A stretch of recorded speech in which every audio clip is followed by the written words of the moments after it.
ქრისტი, მოგიმზადე 9 ანიმაცია. ახლა 5 კითხვა უნდა დამისვა და გამოიცნო, რომელი ანიმაცია ჩავიფიქრე მე.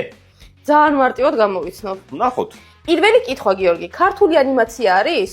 არა, რა თქმა უნდა, ქრისტი, რა ქართული ანიმაცია? ქართული ანიმაცია რო ყოფილიყო, ფაქტიურად პირდაპირ გამოიცნობდი, იმიტომ რომ ერთი ქართული ანიმაცია არის აქ მარტო. ხო, ეგ გამოვრიცხეთ. შემდეგი კითხვა, გიორგი, შენი ჩაფიქრებული ანიმაცია ანიმეა? ისი, ჩემი ჩაფიქრებული ანიმაცია ანიმე არ არის. კი, ძალიან გვიყვარს ანიმეები, ბევრს უყურებთ, მაგრამ ანიმე არ არის. და ზუსტად იმიტომ არ არის, რომ ყველა ანიმე ნანახი გაქვს. და რამდენი გამორიცხე, ესე იგი, Demon Slayer-ი გამორიცხე, Naruto გამორიცხე, One Piece და Solo Leveling-ი გამორიცხე. შესაბამისად დაგრჩა Zootopia, SpongeBob-ი, Rapunzel და Stitch-ი. ანიმაცია, რომელიც შენ აირჩიე. მაგ ანიმაციაში გრძელთმიანი გოგო მონაწილეობს?